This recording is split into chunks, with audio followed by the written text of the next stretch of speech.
এই তো মোটা বালুর মধ্যে কত সুন্দর পেঁয়াজের ফলন। আমি আছি এখন পঞ্চগড়ের ফুলবাড়ি করতোয়া নদীর চরে।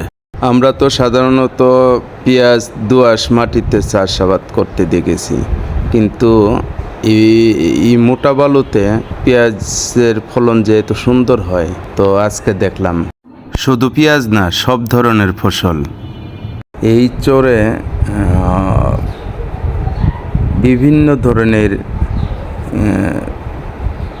শাকসবজি চাষাবাদ হয়।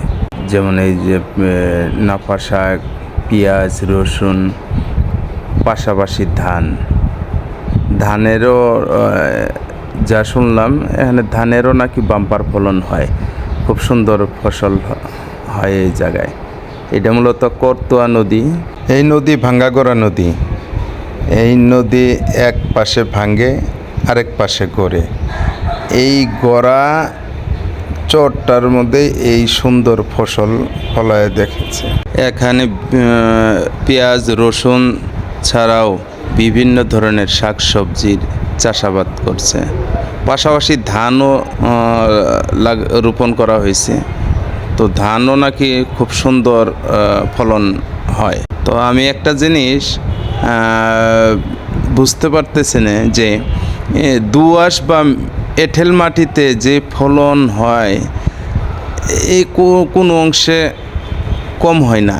ওনারা যেটা বলতেছে, এই জায়গার যারা লোকাল লোক, তারা বলতেছে এখানে ফসল নাকি দোআঁশ আর এঁটেল মাটির মতোই হয়।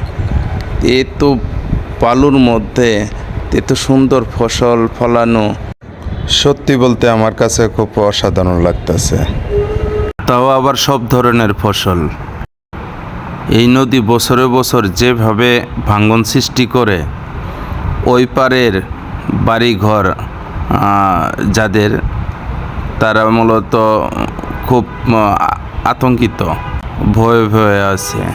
যে কোনো মুহূর্তে হয়তো ভাঙ্গন সৃষ্টি হলেই অনেক বাড়িঘর নদী গর্ভে বিলীন হয়ে যেতে পারে। সরকারিভাবে দ্রুত ব্যবস্থা না নিলে অনেকে ঘরবাড়ি হারা হয়ে যাবে। ওই যে বাড়িগুলো দেখা যাচ্ছে, এবারের ভাঙ্গনে যে কি হয় বলা মুশকিল। এই নদী যে কি পরিমাণ ভাঙ্গে তা এই বালুর মাঠের দিকে তাকালেই আন্দাজ করা যায় যে কি পরিমাণ এই নদী ভাঙ্গন সৃষ্টি করে। আর সরকারের পক্ষ থেকে যেন দ্রুত এই নদী শাসনের ব্যবস্থা করেন।